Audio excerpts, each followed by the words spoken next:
Hey, it's Mike again. Let's talk about other news that came out today or yesterday about the Jacob Blake shooting. I've gone over this before. The guy was walking to his car. They didn't know he had a knife in his car, but by the way, who doesn't have a knife on them usually? A pocket knife. I mean, especially if you're in the South. Yeah, this was in the North. But anyway, I digress. So he's walking to his car. He's got three kids, and knowing that there's cops shouting and stuff, and they were young kids, you figure the cops are hearing these kids crying or yelling or something, wondering what's going on, and that's typical of any kid. But anyway, so they probably knew there were kids around. So anyway, I heard there was a struggle before he walked to his car, but anyway, so he's walking away from the situation and you grab his shirt and shoot him several times to the back. Somehow, that self-defense, that's what's come out, that the cop will not face any charges because of self-defense.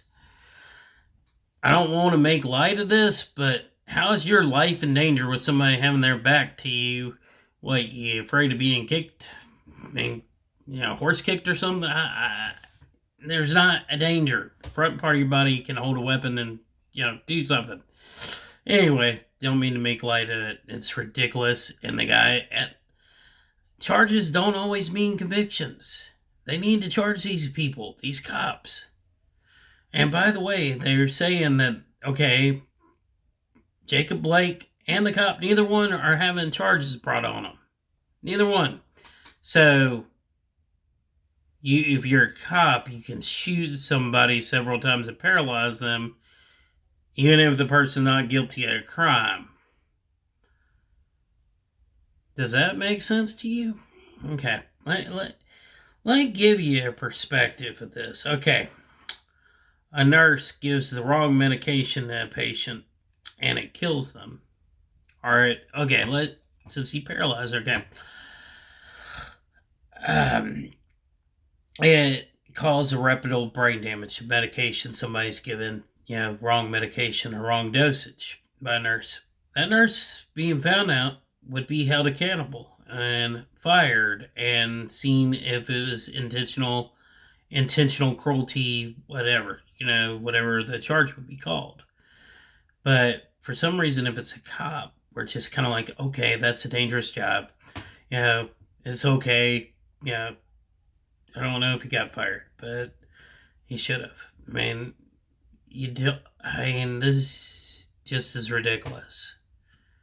Until we hold people accountable for their actions, of course people are going to want to defund the police and not trust cops and everything else. You really expect to be able to pull over a person of color and them not be nervous or irritated or frustrated with you when nobody stands up? Some cops do stand up, but in large number they don't. When this was going on, when all these protests were going on, they had the blue flu, which meant cops, didn't show up for their shifts because, well, you want to hold us accountable for our jobs? We're not showing up. We should be able to do whatever we want. That's pretty much what they were saying by doing that. And you had several quit because they didn't want to deal with new regulations and stuff. But the main point is it is ridiculous that you can just shoot somebody and no repercussions at all. That person committed no crime and you somehow walk away scot-free shooting him, damaging him for the rest of his life. How is that justice? Okay, but one thing real quick, it doesn't matter if Jacob Blake had done something. If he not stabbing or shooting at you, meaning the knife thing, there's no reason to be shooting at him, anybody. And he didn't make any violent action in that scene, in that video. But, I know the cop could have been aggravated that he, walked away or whatever. And your job is to arrest people and stuff, but It isn't, oh, they angered me. They're not listening to me, so I'm going to shoot them.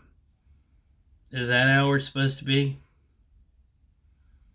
It's America. You're given a badge and a gun not to go killing people or paralyzing people without having consequences brought upon you. All right. End of thought.